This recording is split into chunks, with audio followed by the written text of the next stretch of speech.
Welcome back to the class, everyone. Today we are going to be going into our third match of JC for the second week, so we still have one more week to go, and today we are up against Lindo Fat, kind of a cool name there. But before we actually look at what the ground looks like, let's take an overall look at the roster. This is our previous opponent over here that we beat, but this opponent has 153 more relic levels than us, which is, pretty standard nowadays.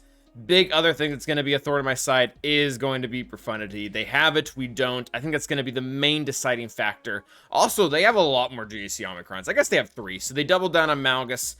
They doubled down on Ben Solo as well. And we didn't have any of Ben Solo going into this because I was irresponsible with my Zetas. But, so that happened. And then we have them beaten mods. Mods is typically where we come out ahead, actually. It's kind of weird, but I mean, not giant margins. I guess we have 40 more plus 20s or something like that, so we're ahead, but it's not, I wouldn't say it's a huge advantage personally. But again, looking into what they placed against us, it's pretty good. It's about the same of what we did. So they have Star Killer. This is the cooldown decrease Datacron, so GG should work fine because Mara will never use shock. We'll probably have to JML this. Their JMK is very slow. Dash is going to be a nightmare. So I have, the way that I'm organizing things, we're probably going to have to use CLS against that. And I don't, that's not going to go well. CLS himself will probably just use Qui-Gon Jinn like we did last time. It's a sketch fest, but it typically gets us somewhere. Lord Vader, this, I want to say, is the deflection cron. It is. So bounty hunters won't work, but SLKR probably does in our past experience. Adrad will probably be bad batched, and then we'll have to Galactic Legend these, so I figured you would be there. But that being said, our defense hasn't changed much, and it's almost identical. We ourselves have placed our JMK, we placed Malgus, Lord Vader. I did make a point to pull C for offense, because those two teams at the top that we need Galactic Legends for, well, they're not going to beat themselves, so we have a shot at the full clear, but it's going to involve a lot of sketchy things. So with that being said, let's get whacking. Alright, so now getting our way into the battles, we're going to be taking General Grievous versus Starkiller. This is a pretty simple battle. We do it a lot, and it's kind of why I'm starting with this, because I like to start a lot of things with a win. We can get more comfortable, nerves don't get as high. That being said, we've ran into this before. This Empire team has the cooldown reduction Datacron, which means Mara Jade is going to constantly have her cooldowns reduced, and therefore is never going to use her shock AoE. She's always going to use her tenacity down AoE, which is really great because shock on B2 is usually what ruins this counter, and he never gets it. So as you can see, the battle is going really well. We're able to take control with hitting our target lock, same as always. We get our by this point, the battle's over. We're going to win this with all 5 standing, which is a little rare nowadays. We also have to beat a CLS team, and I can't use my own CLS for Mirror because I want to take it against Dash because that's going to end well. So we go ahead and use Qui-Gon Jinn here, and I'm like, okay, we'll see how this goes. Our AoE immediately kills 2 of them, and I'm like, I'm pretty sure Barris can probably kill 3PO here. So we take that bet. It pays off pretty well for us. Barris gets another hit. Mace goes down a little bit, gets a little damage, and then we just kick the rest of the team out. Now we have to use CLS against Dash, and this is just, oh, this is so sketchy. And we almost get their Vanchu down, and he just barely survives the initial volley. So we're a little bit behind, but we take him out, and I guess in theory a cleanup is going to be easier now, but at the same time, like, Dash could be here solo and he would still be a huge menace with his bonus turns.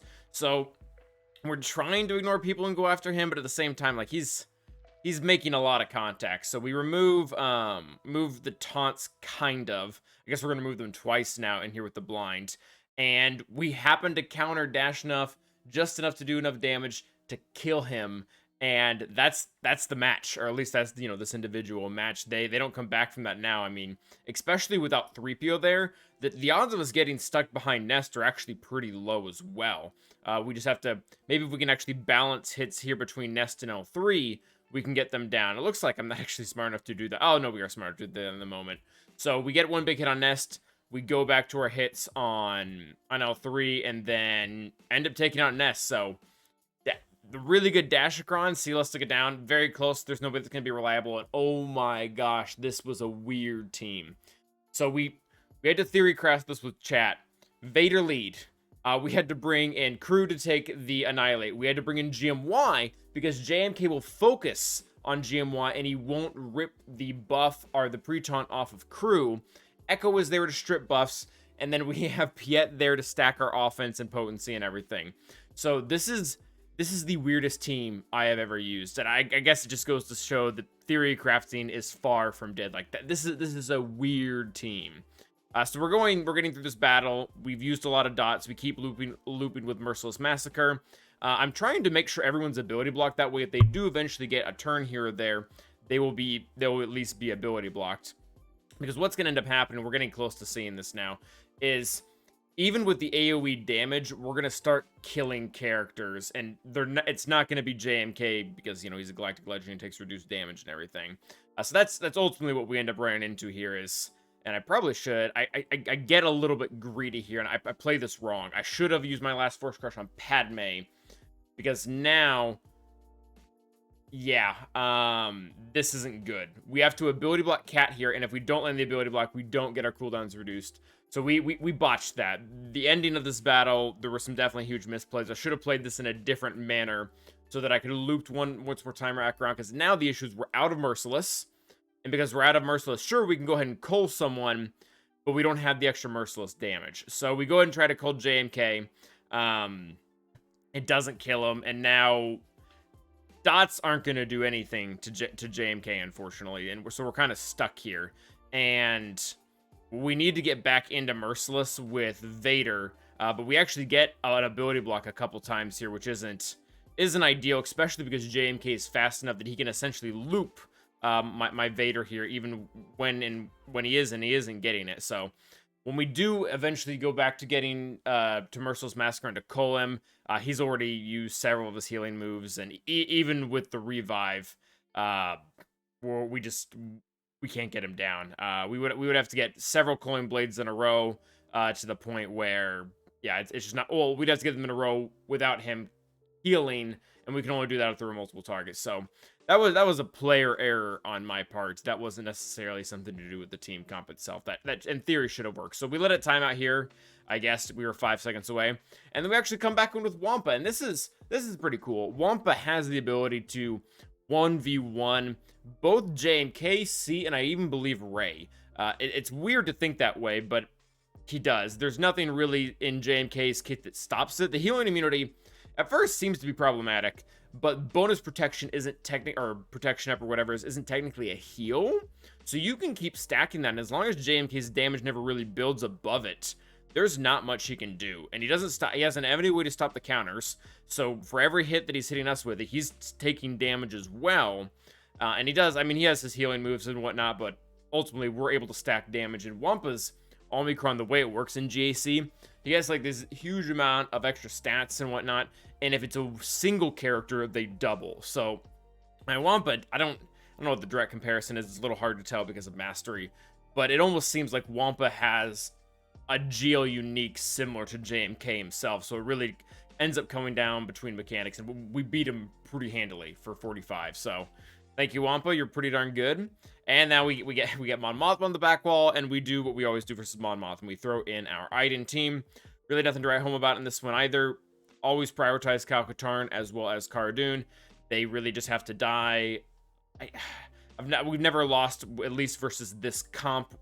And it's just painfully easy, even with us being at our gear disadvantage that we so like to mention consistently. And I didn't think that I'd notice a damage difference from Iden from gear 11 to gear 12, but it's there. You can feel it. And then so we kill Kara. That was pretty cool. And then we're actually able to kill their Kal Katarn with the damage from Terminate, so he can't come back now. So even when Mon Mothma gets her revive, which I don't know if she does that. Yeah, she doesn't, apparently. She wouldn't be able to revive Katarn. So 65 there. Very easy in our bucket. We have to beat Malgus now, and this has been like one of our 2 Malgus counters. And the reason why you see Dengar and Dark Trooper in here is just because I needed R5 dark side characters, and they were tanky isn't probably the right word, but they're the most annoying to kill for people to get instant access to C, because what I don't want to happen is for that C to be the only target, and then they can like chain ability block me between Talon and Bastila Fallen. So this team was actually pretty hard to kill, and we needed R5 because I have the fast ult Datacron. That was probably worth mentioning.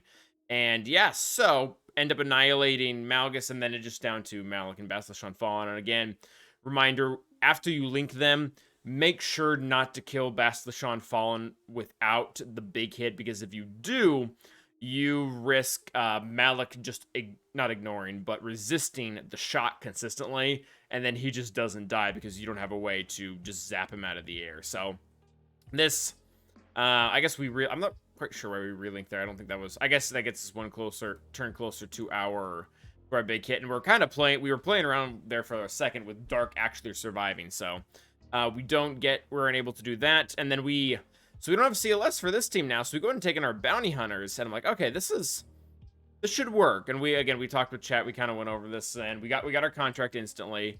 I'm like, okay, so we can't kill her. I want to use my big hit on Adrad, so we go ahead and do that, and now we're able to kill annihilate Adrad, and then kill Jin, and then the team is really a shell of what it was before once the two of them are dead. So now, I mean, there's not a whole lot to say here, to be honest. Just we work our way around until they're dead. Boba executes someone for like 200k. Pretty cool, even though they only have like 2 buffs or debuffs or whatever it is. And yeah, not a whole lot to say here once everyone else is dead. Another execute there. Very well executed. Thank you very much, Boba. Zam doing Zam things, I guess. I'm trying to think if we don't even need the last protection heal. We finished with 65. Another counter that we've grown quite accustomed to in this season of 5v5 is using SLKR armor as well as Daka, and this has worked pretty well for us, especially because this comp. So they have OG Kylo in there who has speed up, and he can go again and trigger Maul and things like that. But the OG Kylo was really slow, so it ultimately it did nothing for them, and we ended up getting our 3 stacks of Beskar onto SLKR as well as the Shield Tech, and now it's kind of hard to lose. I have yet to lose under these circumstances of getting essentially those 2 different pieces of tech.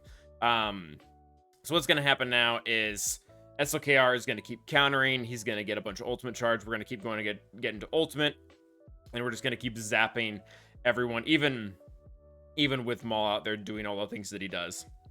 Lord Vader gets his ult with everyone alive, which is not ideal, because now he's taking in a ton of mastery. So we do get our ult as well, and like I said, we're countering for the most part. I'm a little scared here with Maul, but luckily he unleashes all 5 of the stacks of anguish before we even do anything, and now he should probably just die. And this team doesn't have that much dodge, but apparently it's low. It's like 9%, I think, and they still dodge every now and then. That's annoying. But yeah, so go and keep draining their mastery. We get ult again pretty fast because we're countering, we're making contact.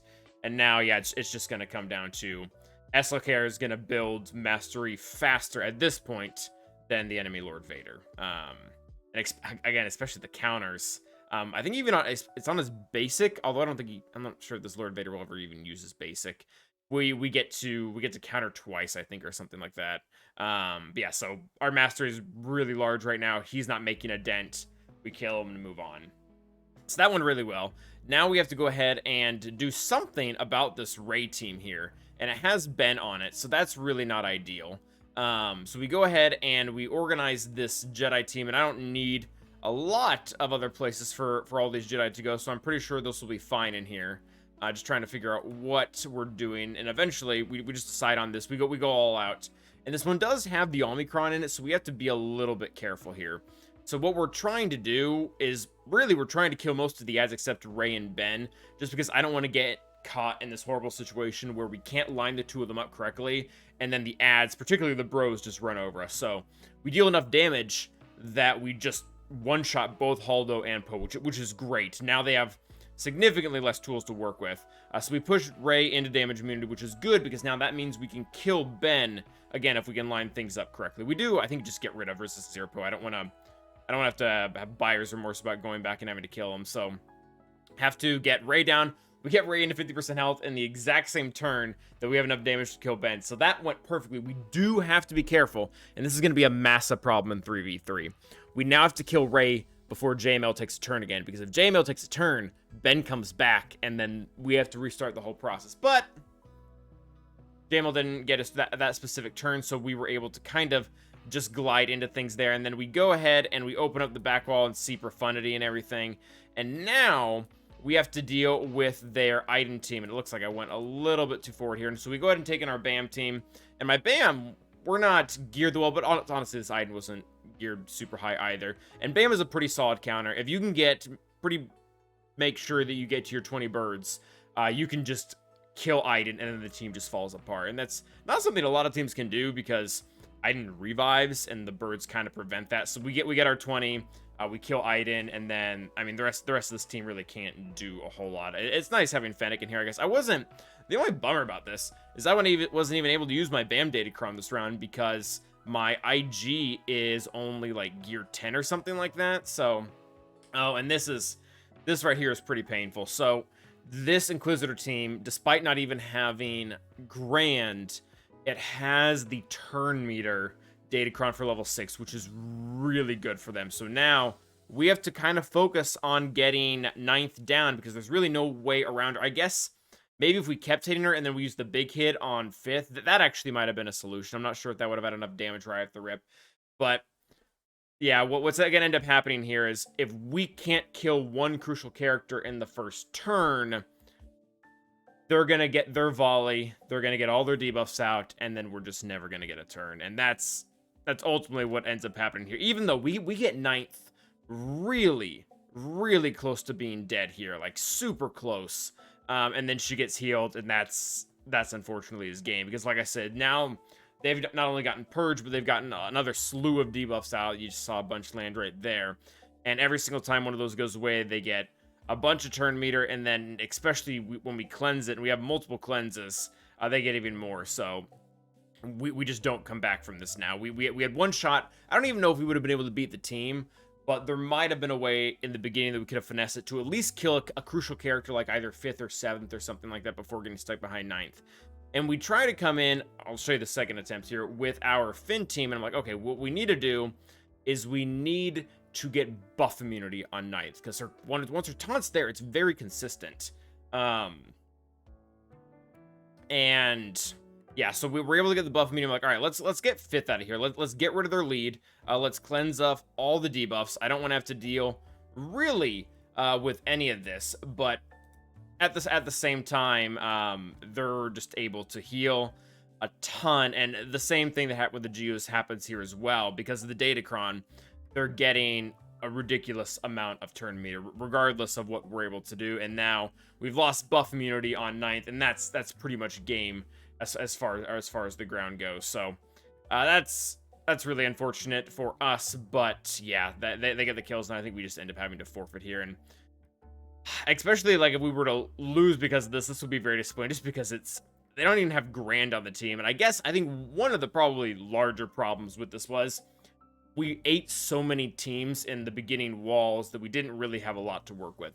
And he put down a weird fleet zone. We saw it earlier, but he put down Profundity and not Executor, which I guess isn't too weird because Profundity is the new ship, but I wouldn't think that's how that would happen. So we have to do something really weird, and we have to use First Order against their Empire team, which I've never done this before, but because of the way they organized it, I had to do this. And I don't know if we played this entirely correctly, but we got we got Vader out in the very beginning, and I'm really just trying to keep the tank stun locked at all costs. I'm like, okay, there's still target lockout, so we probably shouldn't call him in. So we go ahead and just call in our own tank. Let's get the extra firepower there. And again, trying to control the bomber as much as I can. So getting the ability blocks, I'm like, okay, we got Vader out. Can we get their other big damage dealer before they just start to do really gross things? So I'm like, okay, let's just clear Foresight with the basic here, and then hopefully we can come in with the big hit and just smash them. That's exactly what we do. So they're out.